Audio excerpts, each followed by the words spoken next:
आज मैं आपके साथ शेयर करने वाली हूँ ढींगरी डोलमा की रेसिपी। तो इसको बनाने के लिए मैंने 4 बड़े चम्मच तेल में आधा छोटा चम्मच जीरा डाला है। जब जीरा अच्छे से क्रैकल हो जाएगा तब हम इसमें 2 मध्यम आकार के कटे हुए प्याज डालेंगे। जब प्याज हल्का पारदर्शी होने लगेगा तब हम इसमें डालेंगे अदरक, लहसुन और हरी मिर्च का पेस्ट। यहाँ मैंने 2 बड़े चम्मच अदरक, लहसुन और हरी मिर्च का पेस्ट इस्तेमाल किया है। इसके बाद हम प्याज को हल्का भूरा होने तक भून लेंगे।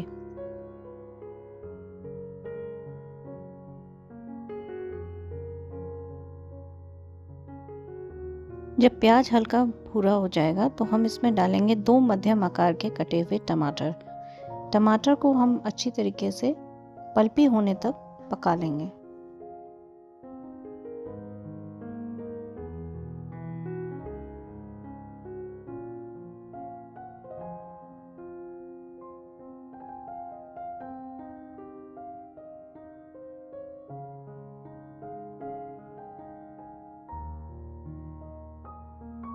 टमाटर हल्के पक चुके हैं। अब हम इसमें कुछ मसाले डालेंगे। यहाँ मैंने डाला है 1 बड़ा चम्मच गरम मसाला पाउडर, 2 बड़े चम्मच धनिया पाउडर, 1 बड़ा चम्मच लाल मिर्च का पाउडर और इसके साथ ही यहाँ पे मैंने डाला है आधा छोटा चम्मच हल्दी पाउडर।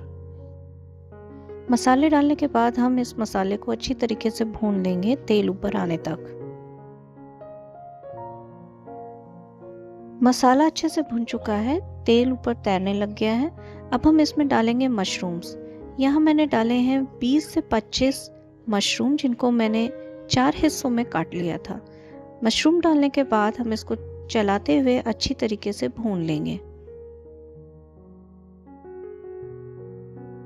मशरूम के साथ ही यहाँ पे मैं ऐड कर रही हूँ स्वाद अनुसार नमक और इसके बाद इसको चलाते हुए 10 से 12 मिनट के लिए मध्यम आंच पर अच्छी तरीके से भून लेंगे।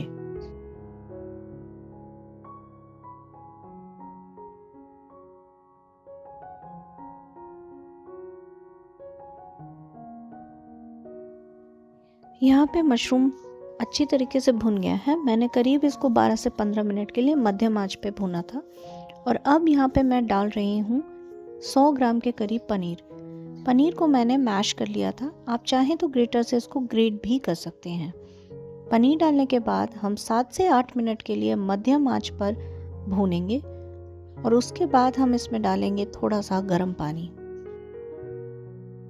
आप मुझे दुनिया के कौन से कोने से देख रहे हैं वो मुझे कमेंट सेक्शन में ज़रूर बताएं।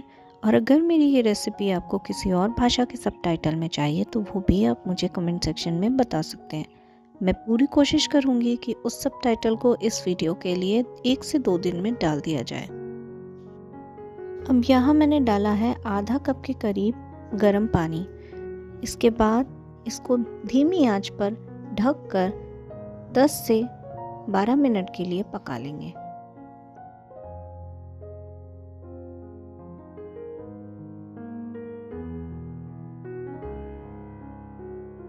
ढक के पकाते हुए करीब 10 मिनट हो चुके हैं और ढींगरी डोलमा बनके तैयार है।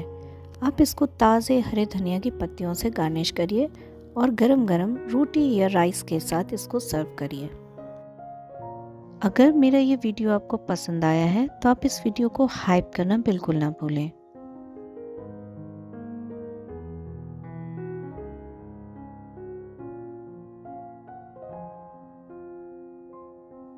मेरी इस आसान सी रेसिपी को ट्राई ज़रूर करिएगा और अगर रेसिपी पसंद आए तो फ्रेंड्स और फैमिली के साथ शेयर करना बिल्कुल ना भूलें। और अगर ऐसी ही रेसिपी वीडियोस देखना आपको पसंद है तो आप मेरे चैनल को सब्सक्राइब करते जाइए।